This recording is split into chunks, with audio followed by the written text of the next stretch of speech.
കോൺഗ്രസിലെ മുഖ്യമന്ത്രി ചർച്ചകളിലുള്ള 3 പേർക്കും അനുകൂലവും പ്രതികൂലവുമായ ധാരാളം ഘടകങ്ങളുണ്ട്. അതിലേക്കാണ് നമ്മൾ ഇനി പോകുന്നത്. നമുക്ക് ആദ്യം രമേശ് ചെന്നിത്തലയിൽ നിന്ന് തുടങ്ങാം. രമേശ് ചെന്നിത്തലയുടെ കട്ടൗട്ട് നമ്മുടെ മുന്നിലേക്ക് വരികയാണ്. എന്തൊക്കെയാണ് രമേശ് ചെന്നിത്തലയ്ക്ക് അനുകൂലമായ ഘടകങ്ങൾ എന്നത് പരിശോധിച്ചാലോ?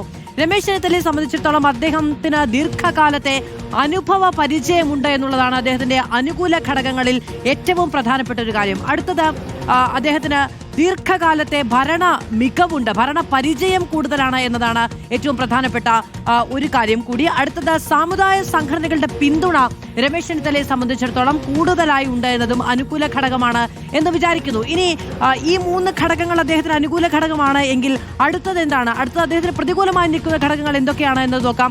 MLA-മാരുടെ പിന്തുണ കുറവ് അദ്ദേഹത്തിന് ഒരു പ്രധാനപ്പെട്ട പ്രതിസന്ധിയായി നിൽക്കുന്നുണ്ട്.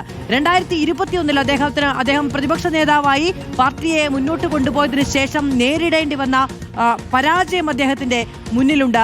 ഹൈക്കമാൻഡിന്റെ പിന്തുണയുമായി ബന്ധപ്പെട്ട ആശങ്കയുണ്ട്. അദ്ദേഹത്തിന് ഹൈക്കമാൻഡിന്റെ പിന്തുണ ഉറപ്പിക്കാൻ കഴിയുന്ന ഒരു സാഹചര്യം നിലവിലില്ല. ഈ 3 ഘടകങ്ങളാണ് അദ്ദേഹത്തിന്റെ പ്രതികൂല ഘടകങ്ങൾ. നമ്മൾ അനുകൂല ഘടകങ്ങൾ നേരത്തെ പങ്കുവെക്കുകയും ചെയ്തു എന്നതാണ്. 25 MLA-മാരുടെ പിന്തുണയാണ് അദ്ദേഹം ഉണ്ട് എന്ന് വിചാരിക്കുന്നത്.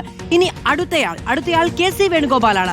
KC വേണുഗോപാൽ നമ്മുടെ മുന്നിലേക്ക് വരികയാണ്. KC വേണുഗോപാലിന് അനുകൂലമായ ഘടകങ്ങൾ എന്തൊക്കെയാണ് എന്നത് നമുക്ക് പരിശോധിക്കാം. ആ ലിസ്റ്റ് കൂടി നമ്മുടെ മുന്നിലേക്ക് വരികയാണ്. അനുകൂല ഘടകങ്ങളിൽ ഏറ്റവും പ്രധാനപ്പെട്ട ഒന്ന് MLA-മാരുടെ പിന്തുണ കൂടുതൽ KC വേണുഗോപാലിനുണ്ട് എന്നത് തന്നെയാണ്. അദ്ദേഹം നോക്കണം, നിയമസഭാ കക്ഷിയിൽ അംഗമല്ല എന്ന് പോലും പരിഗണിക്കണം. അപ്പോഴും പക്ഷേ MLA-മാരുടെ പിന്തുണ അദ്ദേഹത്തിനാണ് കൂടുതലുള്ളത് എന്നത് പ്രധാനമാണ്. ഹൈക്കമാൻഡിൽ നിർണായകമായ സ്വാധീനം അദ്ദേഹത്തിനുണ്ട് എന്നതും പ്രധാനമാണ്. ദേശീയ നേതൃത്വത്തിലെ പ്രവർത്തന മികവ് അദ്ദേഹം അവകാശപ്പെടുന്നുണ്ട്. ഈ 3 ഘടകങ്ങളാണ് KC വേണുഗോപാലിനെ സംബന്ധിച്ചിടത്തോളം അനുകൂലമായി നിൽക്കുന്നത്.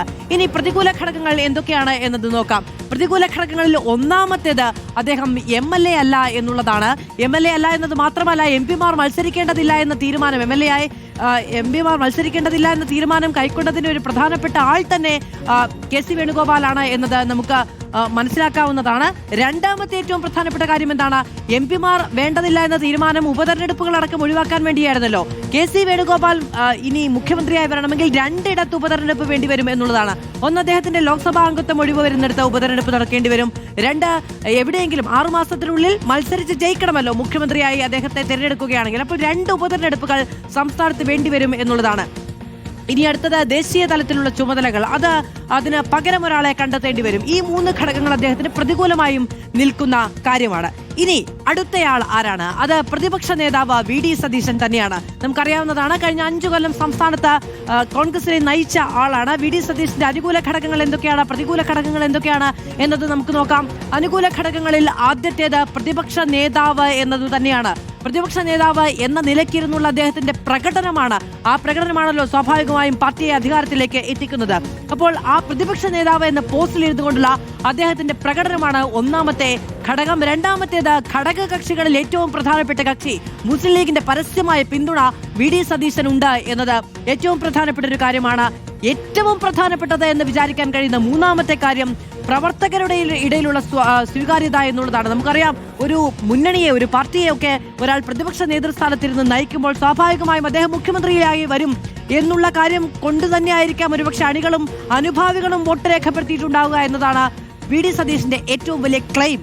ഇനി പ്രതികൂല ഘടകങ്ങൾ എന്തൊക്കെയാണ് എന്നതുകൂടി നമുക്ക് നോക്കാവുന്നതാണ്.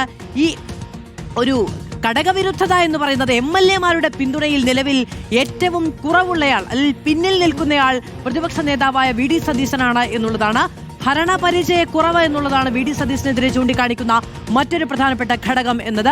3 പേരുകളിൽ ജൂനിയറും അദ്ദേഹം തന്നെയാണ് എന്നുള്ളതാണ്. ഈ ഭരണപരിചയ കുറവ് എന്ന് പറയുമ്പോൾ കഴിഞ്ഞ തവണ അദ്ദേഹത്തിന്, അതായത് 2011 UDF അധികാരത്തിൽ വന്നപ്പോൾ അദ്ദേഹത്തിന് മന്ത്രിസ്ഥാനം നിഷേധിക്കപ്പെട്ടത് നീതിയായിരുന്നില്ല എന്ന് പരിഭവമുള്ളയാളാണ് VD സതീശൻ എന്നത് കൂടി നമ്മൾ ആലോചിക്കണം.